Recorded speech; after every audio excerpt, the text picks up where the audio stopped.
Bismillahirrahmanirrahim. Assalamu alaikum dear student. Welcome to my YouTube channel. This is Mushtaq Ahmad. Dear student, today we will discuss about osmoregulation in marine animals. आज हम osmoregulation को marine animal में discuss करेंगे और साथ में हम discuss करेंगे कि मेरीन लाइफ में कितने किस्म के एनिमल्स होते हैं और ये इस इन्वायरमेंट में खुद को किस तरह अडॉप्ट करते हैं। तो इसको हम डिटेल से डिस्कस करेंगे विद डायग्राम। तो आपने लास्ट तक हमारे साथ रहना है, आपकी जितनी भी कंफ्यूजन होगी वो आज क्लियर हो जाएगी। नो डियर स्टूडेंट, सबसे पहले हम मेरीन बॉडीज की बात करते हैं। तो इसकी एग्जांपल क्या है? ओशियन एंड सी। और इसमें जो भी एनिमल्स रहते हैं उसको हम मेरीन एनिमल्स कहते हैं।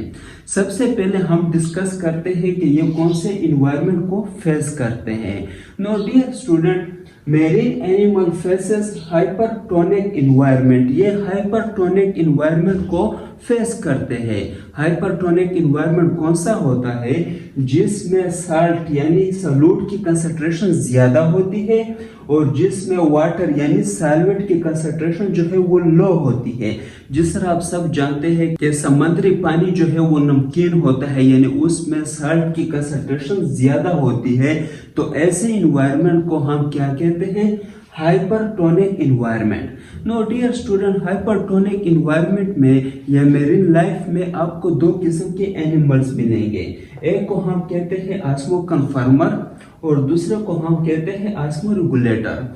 ऑस्मोकन्फर्मर कौन से एनिमल होते हैं? They are isotonic. ये आइसोटोनिक होते हैं, यानी इसमें सॉल्यूट की कंसंट्रेशन जो है वो सेम रहती है एज टू एक्सटर्नल इन्वायरमेंट। यानी जितना सॉल्यूट की कंसंट्रेशन इंटरनल इन्वायरमेंट में है उतना ही एक्सटर्नल इन्वायरमेंट में होगा। तो ये कोई भी एनर्जी यूज नहीं करते to balance the solute concentration. और इसके एग्जांपल क्या है? Invertebrate marine and vertebrate hagfish.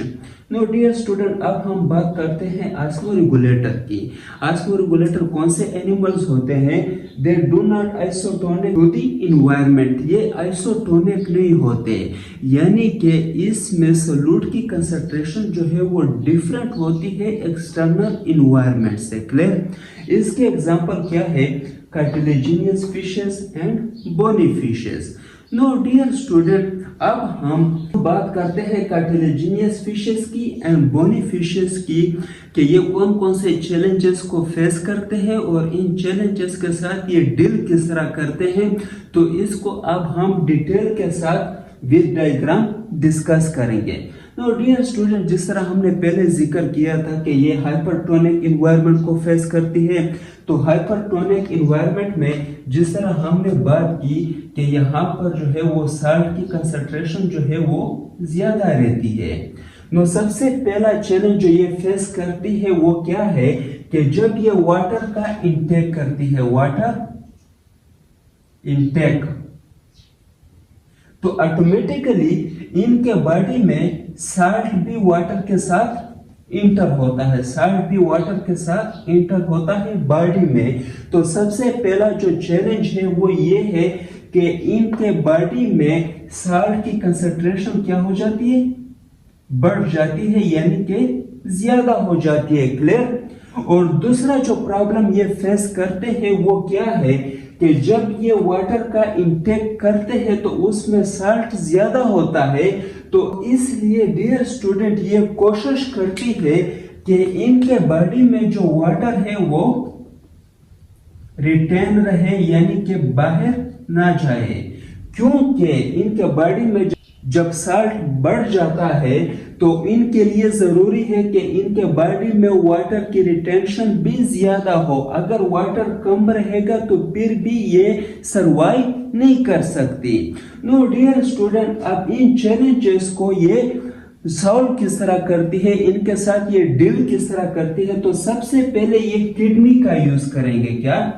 Kidney का, ताकि इनके बॉडी में जो है वो साल्ट कम रहे, क्योंकि ऑलरेडी बाहर इन्वायरमेंट में साल्ट ज्यादा है तो इनके बॉडी में साल्ट ज्यादा आएगा, तो जिसके रिजल्ट में सॉल्यूट की कंसंट्रेशन में डिफरेंस आ जाएगा।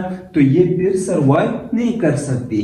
तो ये क्या करेंगे? किडनी का यूज करेंगे। क्लियर? और किडनी के जरिए ये एक्सेस साल्ट को बाहर रिमूव करेंगे, एक्सेस साल्ट रिमूव। इसके साथ डियर स्टूडेंट सेकेंडली ये गिल्स का यूज करती है, किसका?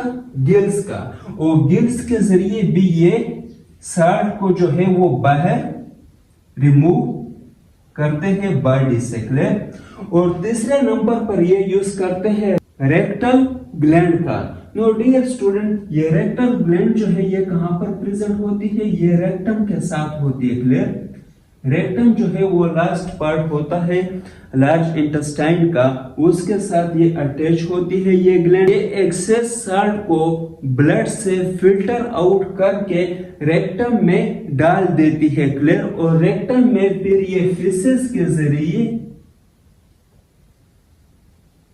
के जरिए एलिमिनेट हो जाती है बॉडी से।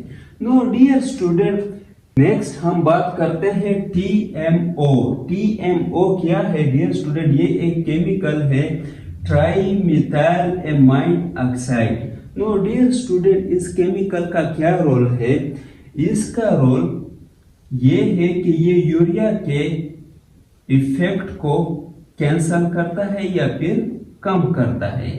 डियर स्टूडेंट, क्वेश्चन अराइज होता है कि फिश जो है वो इस केमिकल को क्यों प्रोड्यूस करती है कि ये यूरिया के इफेक्ट को कैंसल करे। नो डियर स्टूडेंट, फिशेस के अंदर ऑलरेडी जिस तरह मैंने कहा कि वाटर की रिटेंशन जो है वो कम होती है due to high amount of salt, तो फिर ये क्या करते हैं? ये यूरिया की प्रोडक्शन करती है, क्लियर। यूरिया की प्रोडक्शन ये ज्यादा करती है ताकि ज्यादा वाटर की रिटेंशन हो, क्लियर। और जब यूरिया की प्रोडक्शन ज्यादा होती है तो ये भी फिश के लिए नुकसानदेह है, तो फिर ये क्या करते हैं? ये TMO की प्रोडक्शन करते हैं, TMO। और ये केमिकल फिर यूरिया के इफेक्ट को क्या करता है? कैंसल करता है। यानी कि ज्यादा यूरिया अगर बॉडी में है तो वो फिश को नुकसान नहीं दे सकती because due to TMO। No dear student, अब हम बात करते हैं बोनी फिशेस की। तो बोनी फिशेस का जो इंसेस्टर है वो क्या है? फ्रेश वाटर फिशेस है, क्लियर।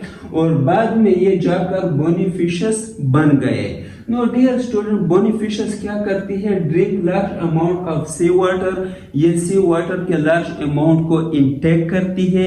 क्यों करती है लार्ज अमाउंट को?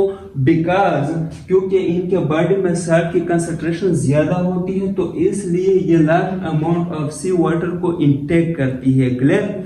और फिर ये क्या करते हैं? सेकंड नंबर पर प्रोड्यूस कंसंट्रेटेड यूरिन। और ये कंसंट्रेटेड यूरिन प्रोड्यूस करती है, यानी कि ऐसा यूरिन जिसमें साल्ट की कंसंट्रेशन जो है वो ज्यादा हो, क्लियर। उसको हम क्या कहते हैं? Concentrated urine. यानी ये भी तो बॉडी से साल्ट को रिमूव करती है, तो फिर वो किस तरह करती है? Through the process of concentrated urine. No dear student, मुझे उम्मीद है कि आप सबको समझ आ गया होगा। और अगर किसी को कोई कंफ्यूजन हो तो वो कमेंट में पूछ सकता है। Thank you very much.